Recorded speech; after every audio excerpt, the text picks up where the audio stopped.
In this episode, we're going to be talking about My First Million, episode 138. And the ideas we're going to go through are direct to consumer lawn care products and others, AI unbundling, and agents for engineers at corporate companies. So, if you have any of these questions or as we're building this out, put them in the comment section down below and let's get right into it. So, the first trend that we see or first job opportunity is direct to consumer lawn care products. Now, if you look at Roundup or others, there are tons of companies that are dominating the space, but there are tons of angles to be able to go direct to consumer using Facebook ads and others.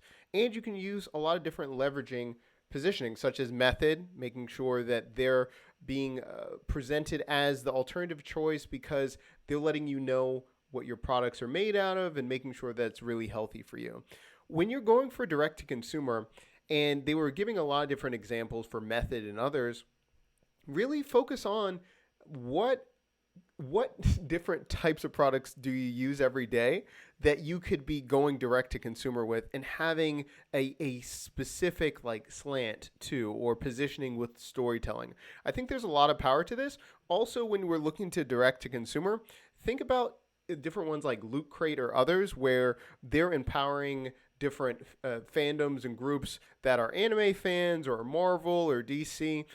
They're using a lot of everyday items, but people are, again, buying these crates every month because it's great content, it's great stuff that they like. So I think branding it based on the type of person, I think there's a lot there too. And of course, going niche where it's health benefits and really going super focused, going into something about keto or environmental concerns, something like that, you can really make sure that everyday types of items, you can have it to a very specific demographic.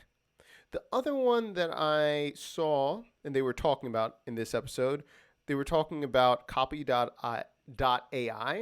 And this allows you to put in information and again, it gives you a bunch of copy that helps you to really dial in your messaging, right? So if you really are terrible at at writing and you're trying to get more testimonials, even if you have one testimonial, you can drop it in here and start getting hundreds of testimonials potentially that are great testimonials for your own business. So a lot of interesting ways to do this.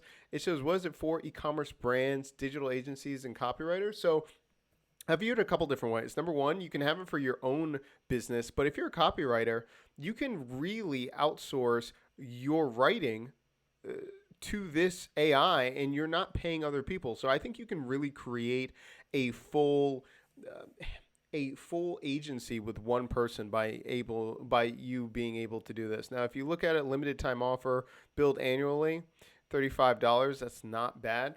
And you can really spin this up into a full agency, have all of these things being worked on, and you're just having AI powered in the background. Also, too, if you're really trying to think about a brand and you're trying to do ads and all of these different things, headlines, you can use that. So if I was going to position it and I'm focusing on e-commerce, I would say, hey, we're going to build out landing pages for you, or we're going to build, your first a landing page for a certain item. You have someone fill out a form, explain a little bit more about themselves, the details, what this problem solves or what their product solves, and then you spin this up in literally a couple of seconds without you stressing about it. I think this is going to be huge. Now, mentioned on the show, and keep in mind, anything with AI, it's going to be limited, right? It's not going to replace everything, but this could do a lot of the work for you and then polish it at the end. So I think this is a really interesting tool to be used if you're going to spin this into a business. And again, you can have a very lean business and go full force with this. All right, the last thing would be agents for engineers at corporate companies. So there was a little bit of disagreement how this could be done, if they need to know the person, was it stock and all of those things. But I saw something that could be used as well. If there are different types of businesses where they're just giving information and that's why they're you're paying for them. Let's say, for instance, Get Cyber Leads, right? This is a service for $100 a month. You're just getting different types of leads, and it's just an Airtable. It's just a chart and telling you where you can get different leads curated for digital agencies. Similarly, if you're looking for engineers and they're trying to leverage themselves to make more money, you could gather information anonymously from like the top 10%, top whatever percent of engineers in different fields, different types of businesses, and then you're letting them know, hey, you're subscribing to this per month as you're looking for a job, or just so you know what's in the job market. And now they can know exactly how much people are or what the engineers are getting paid. And then also you can add templates for leveraging and just let them know, hey, looking at this environment or looking at what's happening in the market, or I've been offered in the range of this. And you can be confident because you can already have a set of information, set of data points where you can come into the meeting without and feeling confident without you almost feeling like you're gambling, right? So I think if you had access or you started doing polls or pulled in a bunch of different data points to understand what's happening with different engineers, then people would subscribe to keep track of what's happening to the market. And even after they get the job, if it was a really good job, they could leverage getting more money based on your templates or based on your Mad Libs of what to say in the meeting. They're going to subscribe because then you could say, hey, we're going to let you know every month what's happening in the industry. Should you try to go for another job? This is what's happening.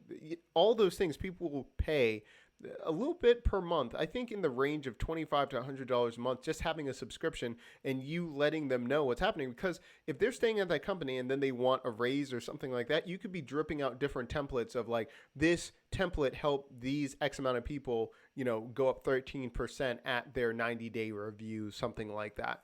I think about the book, what was it? I Will Teach You to Be Rich, where Ramit Sethi was talking about how to talk to the credit card companies. Very similar. I think if you have templates and you have the breakdown of all the information so they can make better decisions, you could be selling that as a subscription service. So those are the 3 different ideas from episode 138. If you like this episode, make sure that you like the episode, subscribe, and also too, click the link down below so you can get access to the entire search engine so you can see all the past episodes, all of those things. We had just episode 138 just now, but we have a bunch of them in the search engine. So we'll talk to you in the next episode.